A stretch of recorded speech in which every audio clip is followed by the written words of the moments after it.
Last month, we talked with Tri-County Heart Institute patient Diane Hopkins. She shared her story about atrial fibrillation.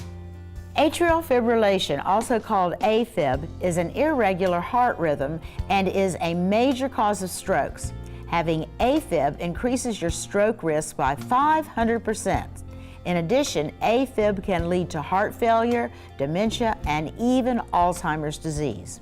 This month, in honor of Atrial Fibrillation Awareness Month, we sat down with Tri-County Heart Institute's cardiologist, Dr. Nitza Alvarez, to find out how doctors detect A-Fib in their patients.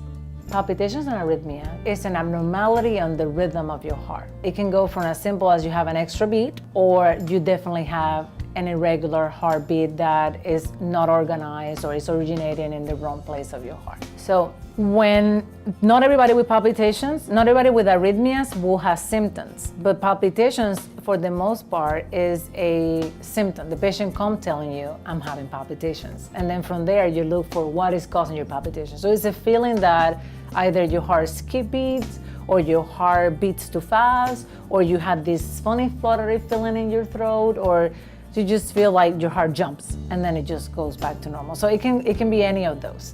But not everybody with an irregular heartbeat or an arrhythmia will have symptoms. Some patients don't have any symptoms and they present to us and then they happen to have an abnormal rhythm. So what to do in those situations? First of all, as I mentioned, the palpitations can go from a very benign extra beat that once in a while it can happen. It can be premature atrial contractions, originates in the upper chamber of your heart. It can be premature ventricular contractions that originate in the lower chamber of the heart. Now, on the other hand, we have the extreme of patients who don't have symptoms, but they can have a rhythm disturbance that is a problem. For example, atrial fibrillation and atrial flutter.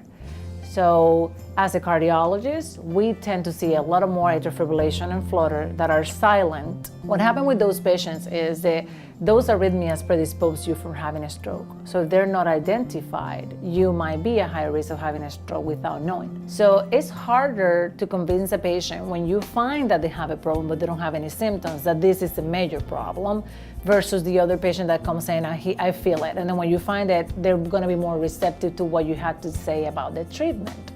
So not every patient needs to be treated, but once you identify the rhythm disturbance, then the treatment will vary from medications to control your pulse, medication to put your heart back in rhythm, anticoagulants to prevent you from having a stroke. It depends on the arrhythmia that you have. Now, for those patients that don't have symptoms, it's going to be very hard to know unless you go for checkups. Your doctor, when they listen to your heart, will be able to catch up that you have an irregular heartbeat. And that's how they're going to be able to move from there. So regular checkups with your provider will assist in identifying if you have an arrhythmia problem. For more information on A-Fib or the Tri-County Heart Institute, just click the A-Fib Awareness Story link icon on our homepage, yourhometownhealth.com.